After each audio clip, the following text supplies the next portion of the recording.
தமிழகத்தில் இன்று 6 மாவட்டங்களில் கனமழை பெய்யும். வரும் 24ஆம் தேதி வரை மழை நீடிக்கும் என வானிலை மையம் கணிப்பு.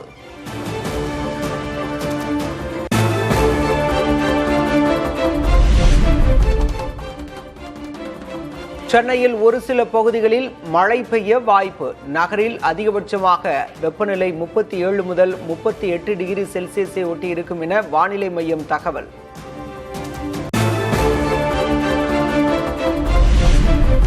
தமிழக கடலோர பகுதிகள், மன்னார் வளைகுடா, குமரி கடல் பகுதிகளில் சூறைக்காற்று வீசக்கூடும்.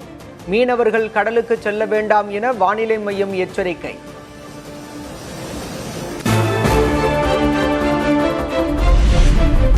மேட்டூர், தாளவாடி உள்ளிட்ட பகுதிகளில் வெளுத்து வாங்கிய கனமழை. ஆத்தூரில் பலத்த காற்றில் மரக்கிளை முறிந்து விழுந்து சாலையில் பறந்த காட்சிகள்.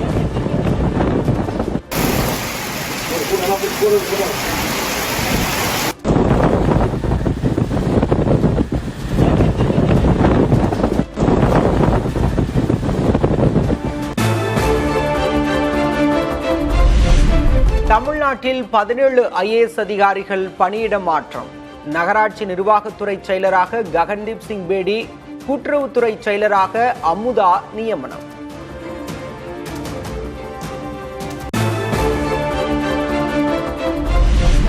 நீர்வளத்துறை செயலராக சத்யபிரதா சாஹூ, வருவாய்த்துறை செயலராக KS பழனிசாமி நியமனம்.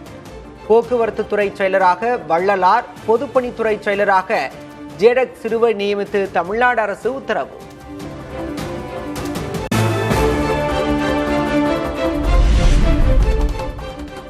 சென்னை மாநகராட்சி ஆணையர் குமரகுருபரன் மாற்றம். புதிய ஆணையராக சமீரனை நியமித்தது தமிழ்நாடு அரசு.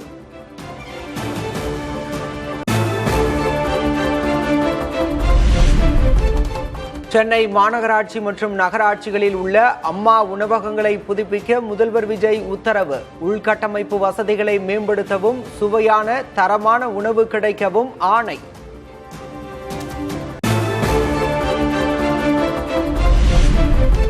மின்சாரத்துறை அமைச்சர் நிர்மல்குமார் மற்றும் அதிகாரிகளுடன் முதல்வர் விஜய் ஆலோசனை.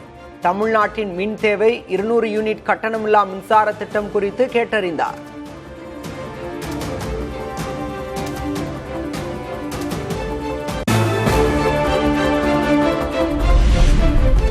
ராம்கோ, ரெனோ நிறுவனங்களின் அலுவலர்கள் முதல்வர் விஜயுடன் சந்திப்பு. தொழில் வளர்ச்சிக்கு தமிழ்நாடு அரசு முழு ஆதரவை வழங்கும் என விஜய் உறுதி.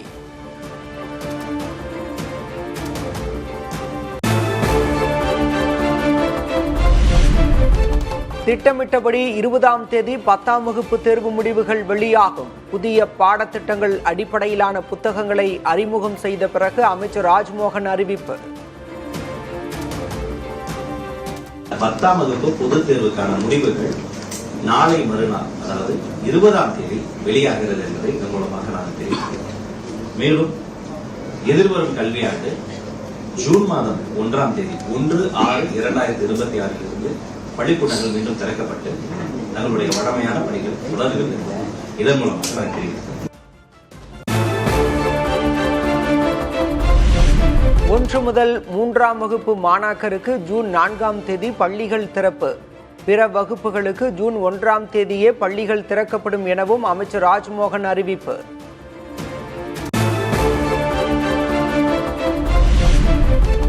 PM ஸ்ரீ திட்டம் தொடர்பாக கல்வித்துறை அதிகாரிகளுடன் ஆலோசித்து முடிவு. இருமொழி கொள்கையே தங்களது நிலைப்பாடு என்றும் அமைச்சர் ராஜ்மோகன் விளக்கம். இதுதான் இன்னைக்கு தான் முதல் ரிவ்யூ நடந்திருக்கு. அதை பற்றியும் பேசியிருக்கிறோம். நம்முடைய தமிழ்நாட்டினுடைய பள்ளிக்கல்வித்துறைக்குன்னு ஒரு இலக்கு இருக்கு. அதை சார்ந்து விரிவாக நம்ம பேசணும். நம்முடைய இருமொழி கல்வி என்பது அவரவர்களுக்கு அவர்களுடைய தாய்மொழி ரொம்ப முக்கியம். உறவுகளோடு பேச தாய்மொழி, உலகத்தோடு பேச ஆங்கில மொழி என்பதில் தான் நம்ம உறுதியா இருக்கிறோம். திமுக அரசின் திட்டங்கள் தொடரும் வரை திமுக தான் ஆட்சியில் இருப்பதாக அர்த்தம். தோல்வியை கண்டு சோகத்துடன் இருக்க வேண்டிய அவசியம் இல்லை எனவும் கட்சியின் தலைவர் மு.க. ஸ்டாலின் பேச்சு.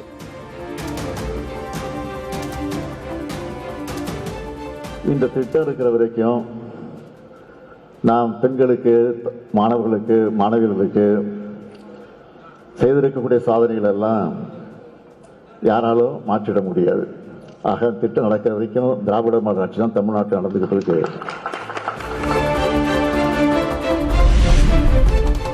குழந்தைகளை வைத்தும் இன்ஸ்டாகிராம் மூலமும் பரப்புரை செய்து வெற்றி பெற்றுவிட்டது தாவேக. கணக்கு தவறாகிவிட்டது, இனி கவனமாக இருக்க வேண்டும் என திமுக தலைவர் மு.க. ஸ்டாலின் பேச்சு. இன்ஸ்டாகிராம் என்று சொல்லக்கூடிய அதை பயன்படுத்தி ரொம்ப சுலபமாக சிறு பிள்ளைகளை குழந்தைகளை பிரச்சாரம் செய்ய வச்சு ஒரு திட்டமிட்டு இந்த பணி நடந்து முடிந்திருக்கு. ஆக அது நம்முடைய கணக்கு தெரியாமல் போய்விட்டது.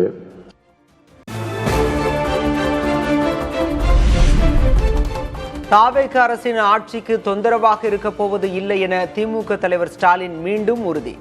இயலாமையை மறைக்க அவதூறு கொண்டு தாக்கினால் விளக்கம் அளிப்போம் எனவும் சமூக வலைதளத்தில் பதிவு.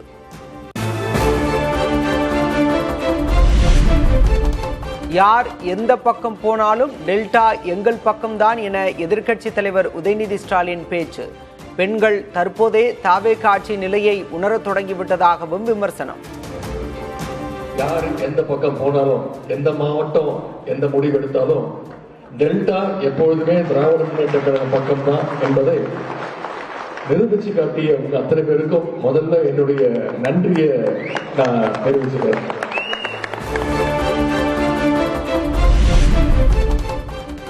தூய சக்தி என சொல்லிக் கொள்ளும் தாவேக அதிமுகவின் முதுகில் குத்தியதாக எடப்பாடி கே. பழனிசாமி சாடல்.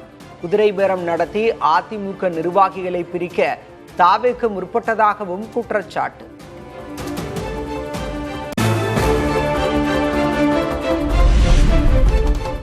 விட்டில் பூச்சிகளை நம்பி வீழ்ந்து விடாதீர்கள். பொய்க்கால் குதிரையின் ஆட்டம் சில காலம்தான். பிரச்சனையை பேசி தீர்த்துக் கொள்ளலாம் என அதிருப்தி நிர்வாகிகளுக்கு எடப்பாடி பழனிசாமி அழைப்பு.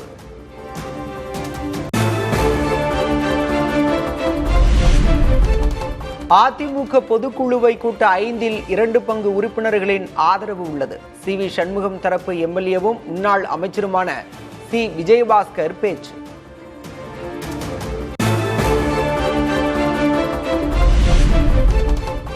எடப்பாடி பழனிசாமி எடுக்கும் நடவடிக்கைகளுக்கு துணை நிற்போம். புதுச்சேரி, காரைக்காலில் உள்ள அதிமுகவின் 30 பொதுக்குழு உறுப்பினர்கள் தீர்மானம்.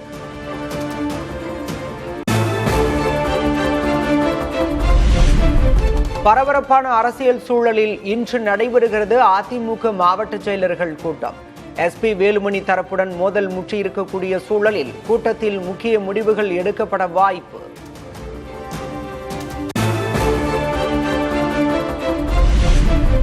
யார் வேட்பாளர் என்றே தெரியாமல் வாக்களித்து விட்டீர்கள், எந்த மாற்றமும் வராது, ஒரு நாள் என்னை தேடி வருவீர்கள் என நாம் தமிழர் கட்சியின் ஒருங்கிணைப்பாளர் சீமான் பேச்சு. யாரு வேட்பாளர்னு தெரியாது, என்ன சொல்றாருன்னு தெரியாது, அவன் வேலை செஞ்சாலும் தெரியாது, எதுக்கு போடுறோம் ஏன் போடுறோம்னு போட்டு கடைசியா வென்றவர் இவர் தான் வேட்பாளரா விளங்கிரும்டா நாடு. டே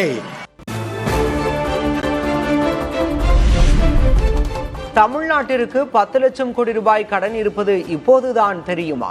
முதல்வர் விஜய்க்கு நாம் தமிழர் கட்சி ஒருங்கிணைப்பாளர் சீமான் கேள்வி. 10 லட்சம் கோடி கடன் இருக்குது, அது தெரியாம தான் முதலமைச்சர் வேட்பாளரை போட்டிக்கிட்டீங்கள.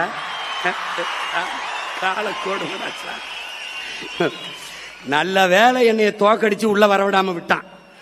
நான் உள்ள போய் இருந்த நல்வாய்ப்பா தப்பிச்சு போயிட்டு எல்லாரும்.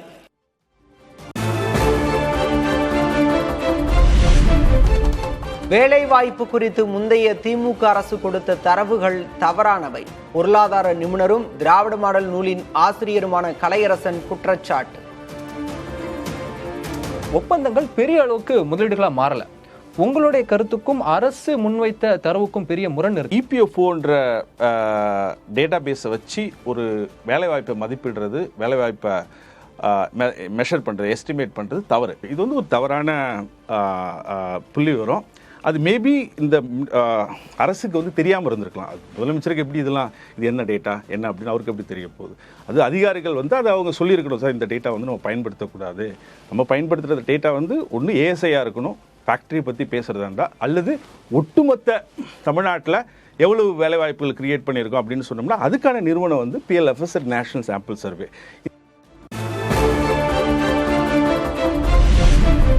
போக்குவரத்து துறையில் வேலை வாங்கி தருவதாக கூறி பணம் பெற்றதாக பதிவு செய்யப்பட்ட மோசடி வழக்கு.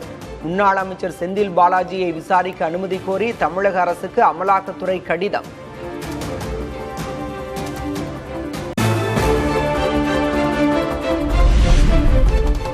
முதல்வர் விஜயை சந்தித்தார் இயக்குனர் வெங்கட் பிரபு. கோட் படத்தில் இடம்பெற்ற கார் நம்பர் பிளேட்டை பரிசீலித்து மகிழ்ச்சி.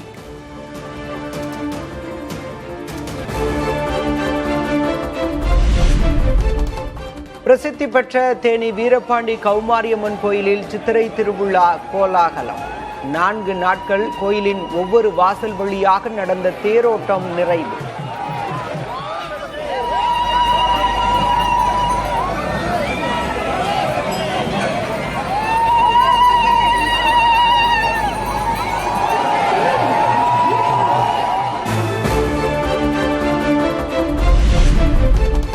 உதகையில் நடைபெறும் 128வது மலர் கண்காட்சி. மனதை கொள்ளை கொள்ளும் வகையில் அமைக்கப்பட்டுள்ள மலர் அலங்காரங்கள்.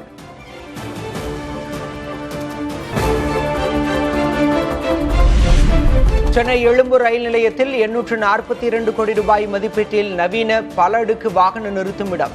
போக்குவரத்து நெரிசலை குறைக்கவும் பயணிகளின் வசதியை மேம்படுத்தவும் புதிய வசதி அறிமுகம்.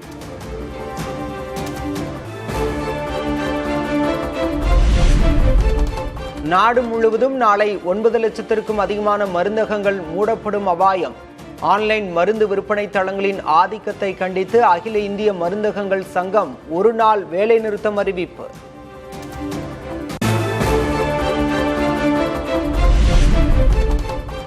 நார்வே தலைநகர் ஓஸ்லோவில் அந்நாட்டு பிரதமர் ஜோனாஸுடன் பிரதமர் மோடி பேச்சுவார்த்தை. விண்வெளி மற்றும் கடல்சார் ஆராய்ச்சியில் இருநாட்டு விண்வெளி அமைப்பு இடையே புதிய ஒப்பந்தம் கையெழுத்து.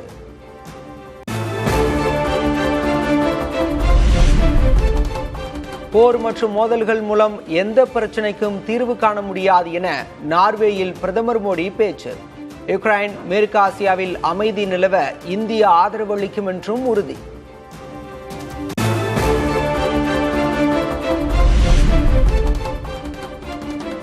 பிரதமர் மோடிக்கு நார்வே நாட்டின் உயரிய கிராண்ட் கிராஸ் விருது வழங்கி கௌரவிப்பு.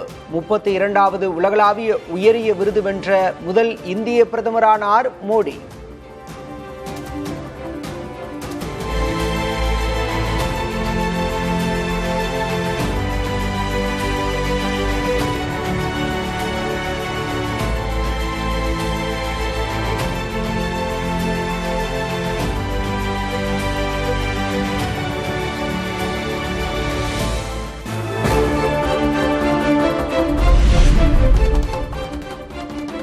நார்வேயின் ஓஸ்லோவில் உள்ள அக்கர்ஹஸ் கோட்டையை பார்வையிட்ட பிரதமர் மோடி நார்வே பிரதமர் ஜோனாஸுடன் வரலாற்று சுவடுகளை கண்டு ரசித்தார்.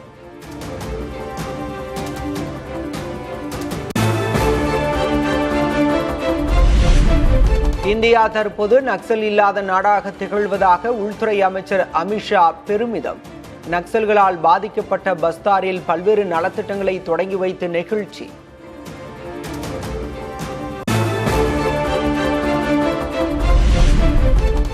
கேரளாவிலும் மகளிருக்கு அரசு பேருந்தில் இலவச பயணம், முதியவர்களுக்கு என தனி துறை. முதல்வர் வி.டி. சதீசன் தலைமையில் நடந்த முதல் அமைச்சரவை கூட்டத்தில் முடிவு.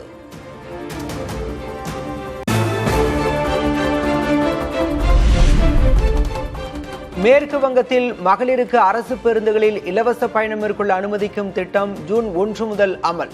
பெண்களுக்கு மாதம்தோறும் 3000 ரூபாய் நிதி உதவி அளிக்கும் திட்டத்திற்கும் அமைச்சரவை ஒப்புதல்.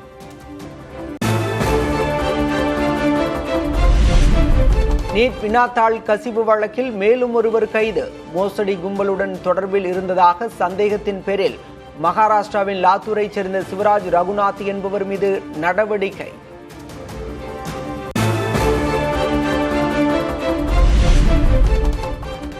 நீட் தேர்வு வினாத்தாள் கசிவு விவகாரம் தொடர்பாக தேசிய தேர்வு முகமை தலைவருக்கு சம்மன். வரும் 21ஆம் தேதி நேரில் ஆஜராகி விளக்கம் அளிக்க நாடாளுமன்ற நிலைக்குழு உத்தரவு.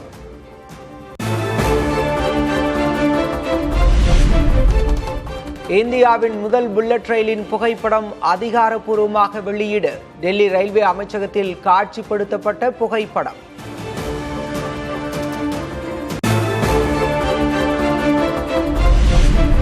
டெல்லியில் தனது அலுவலகத்திலிருந்து மெட்ரோ ரயிலில் வீடு திரும்பிய முதல்வர் ரேகா குப்தா. எரிபொருள் சிக்கன நடவடிக்கையாக கார் பயணம் தவிர்ப்பு.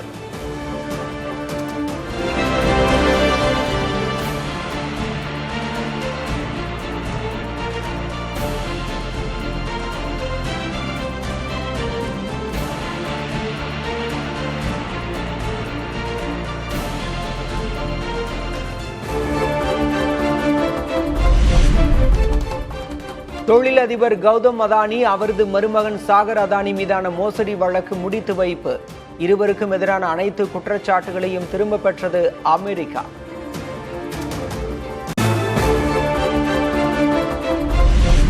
ஈரான் மீது இன்று நடத்தவிருந்த ராணுவ தாக்குதலை தற்காலிகமாக ஒத்திவைத்தார் அமெரிக்க அதிபர் டிரம்ப். கத்தார், சவுதி அரேபியா, ஐக்கிய அரபு அமீரக தலைவர்களின் கோரிக்கையை ஏற்று முடிவு என அறிவிப்பு.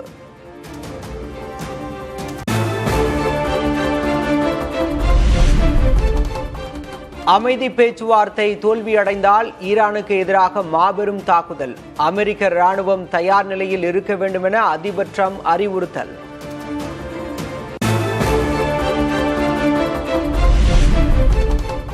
மேற்காசிய போரை முடிவுக்கு கொண்டு வர விரும்பும் ஈரான் அரசு. பாகிஸ்தான் வழியாக அமெரிக்காவுக்கு புதிய நிபந்தனைகள் அனுப்பி வைக்கப்பட்டதாக தகவல்.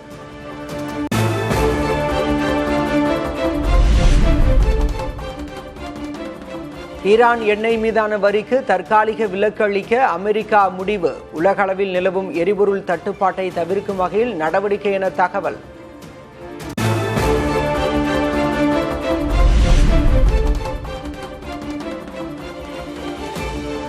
ரஷ்ய எண்ணெய் வாங்குவதற்கான தடைக்கு கால விலக்கு மேலும் 30 நாட்களுக்கு நீட்டிப்பு.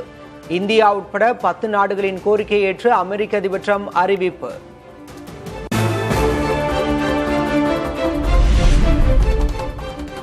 காசா மக்களுக்கு நிவாரணப் பொருட்கள் கொண்டு சென்ற 20 கப்பல்கள் இடைமறிப்பு. இஸ்ரேல் கடற்படையினர் படகுகளை சூழ்ந்த காட்சிகள் வெளியீடு.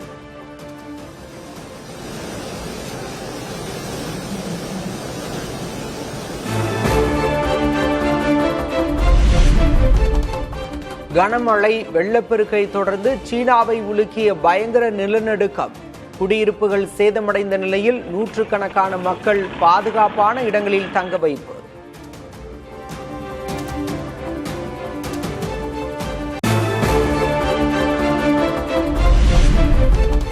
ஐபிஎல் தொடரில் பிளே ஆஃப் சுற்று வாய்ப்பை உறுதி செய்வதற்கான முக்கிய லீக் போட்டியில் சிஎஸ்கே அணி தோல்வி.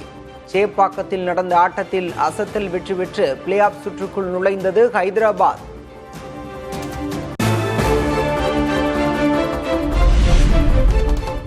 ஒரே ஒரு லீக் போட்டி மட்டுமே எஞ்சியிருக்கும் நிலையில் பிளே ஆஃப் சுற்றுக்குள் செல்ல சிஎஸ்கேவுக்கு வாய்ப்பு இருக்கிறதா? பஞ்சாப், ராஜஸ்தான், டெல்லி அணிகள் எஞ்சியுள்ள போட்டிகளில் தோல்வி அடைந்தால் மட்டுமே சாத்தியம் என வலைத்தளங்களில் விவாதம்.